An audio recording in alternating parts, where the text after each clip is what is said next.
Welcome to FitLife Insights, your favorite destination for uncovering the latest trends and insights in the world of fitness and well-being.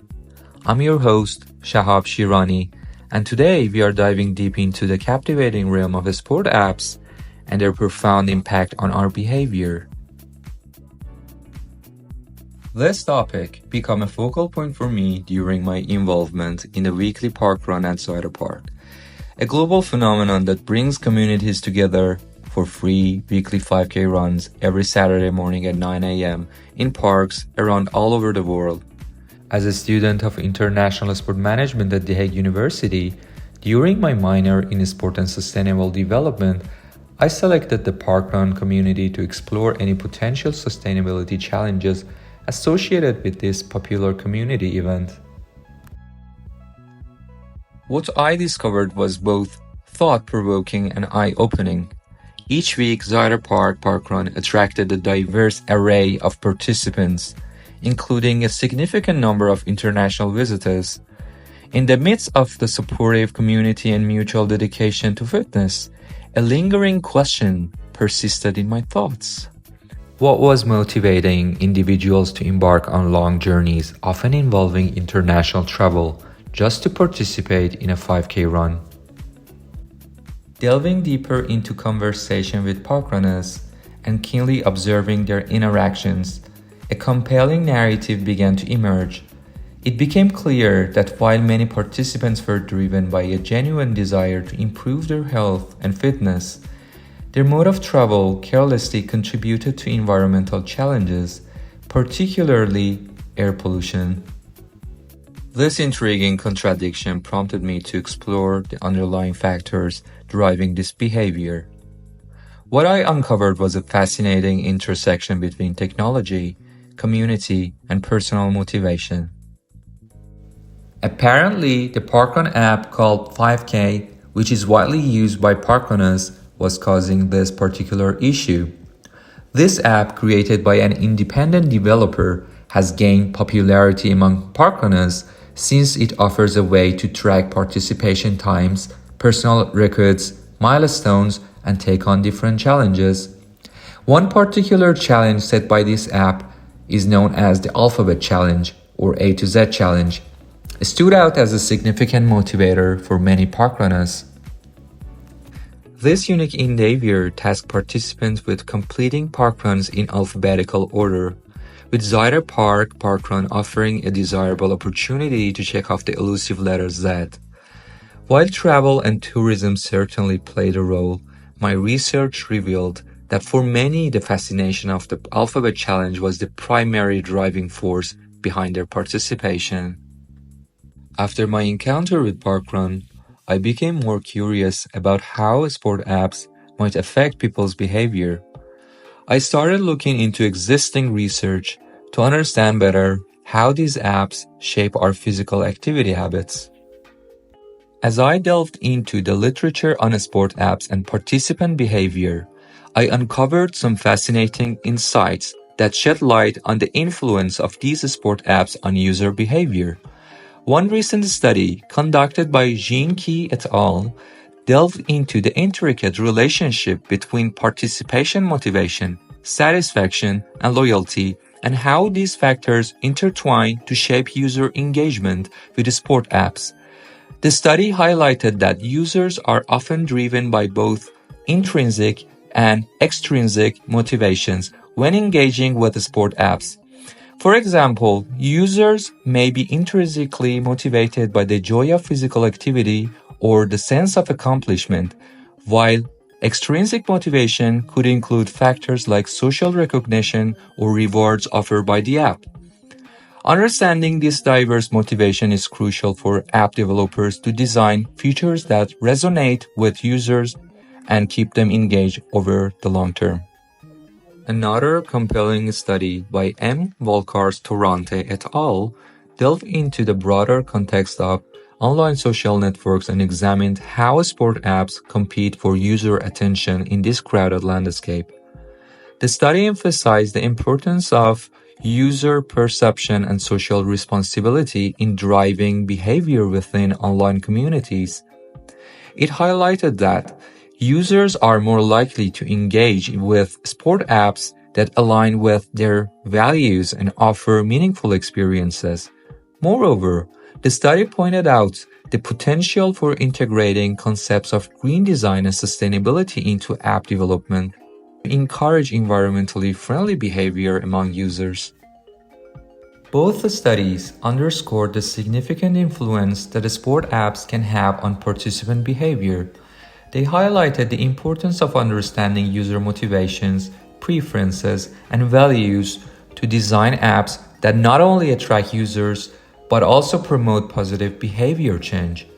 By leveraging insights from these studies, app developers can tailor their offerings to meet the diverse needs of users and create experiences that drive lasting engagement and loyalty.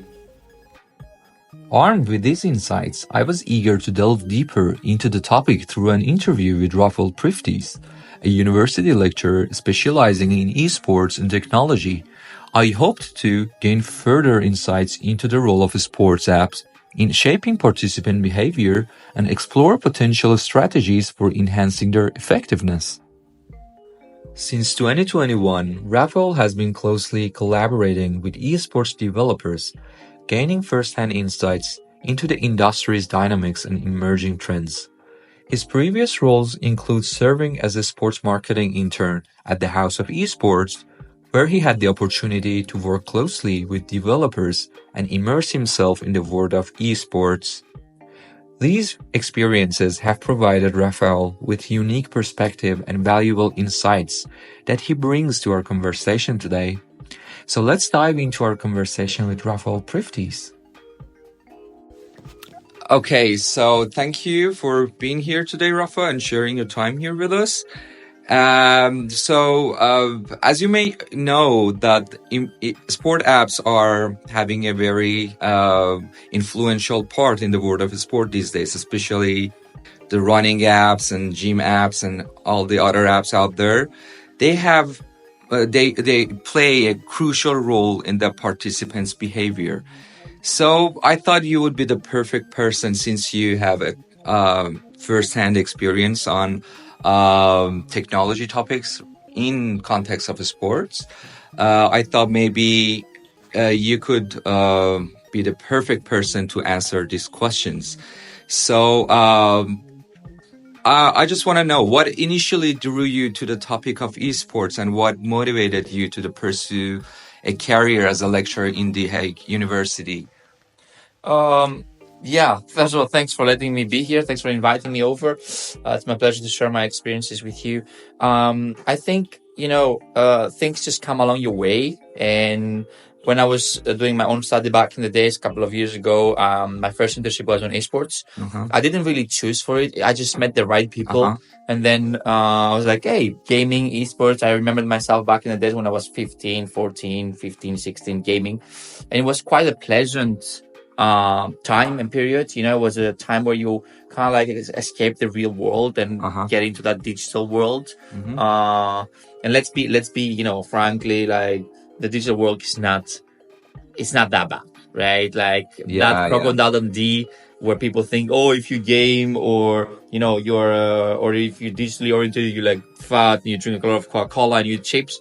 That's not the case. Exactly. Right? Yes. That's not the case. We know by fact right now that people who game, esporters, gamers in general, they train at least 3 times a week at the gym, right? So those are numbers, those are stats, and they train more than people who don't game.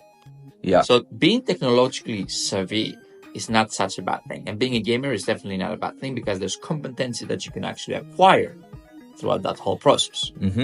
That's a great answer. Okay, and what do you think esports bring to the broader sports industry that traditional sport may not? again, I think is that, that new generation of people where everyone is like so much hooked online, right? Everything happens online, everything happens in a screen.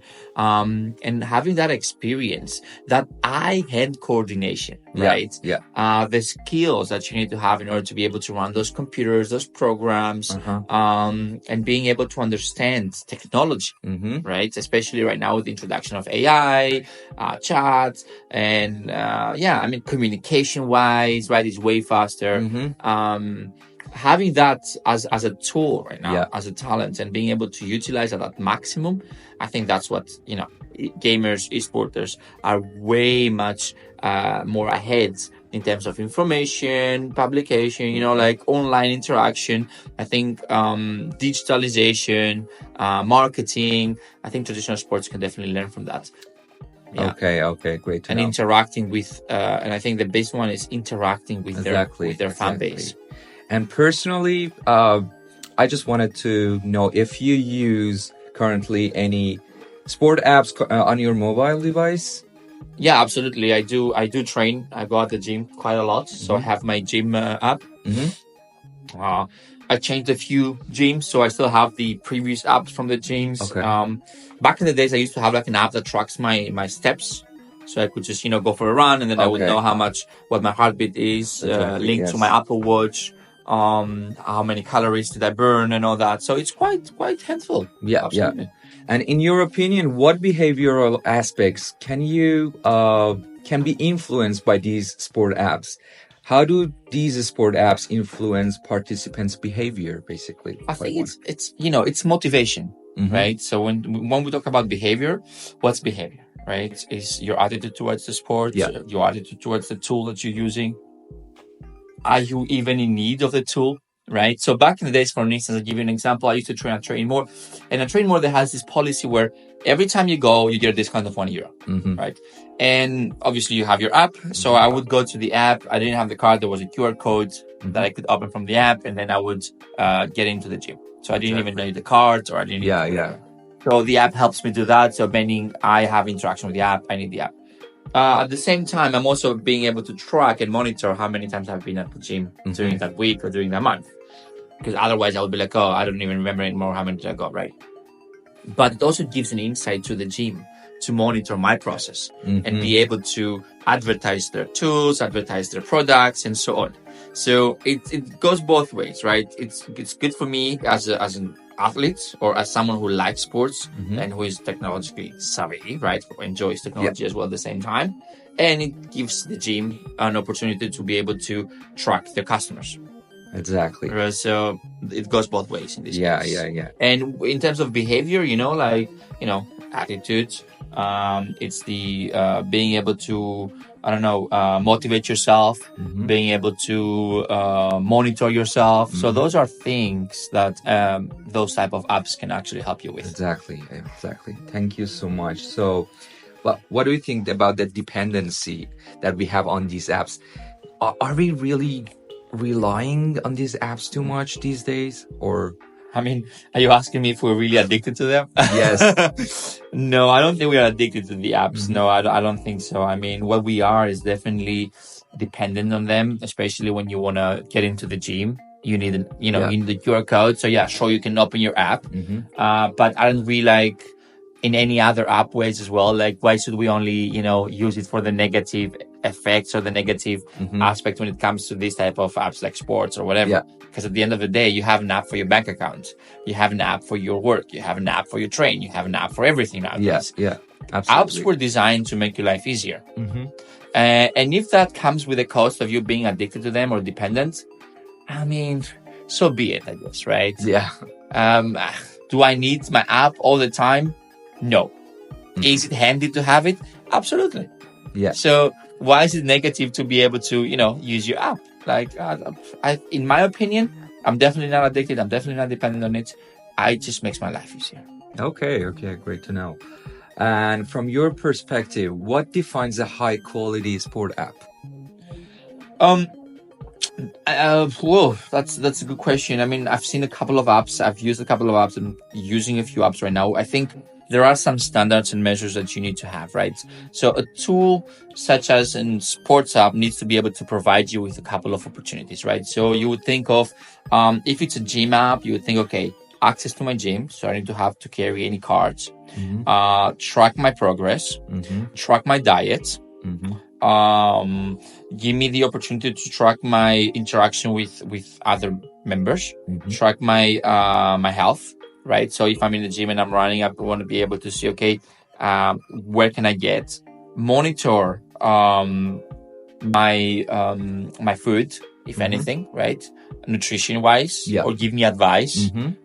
If you have free exercises within the app, that will be even better. So I can use that for my own, subscription at the gym, so I don't have to buy that. Even videos would be cool within the app itself.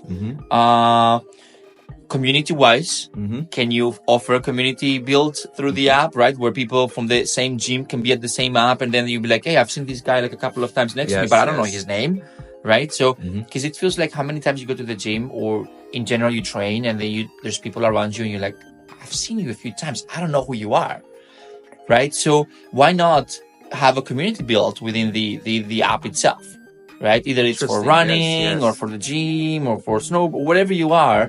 There should be like a place, a digital place where everybody can kind of be able to interact with each other, right? And help each other with sports or with activities, exercises, and so on.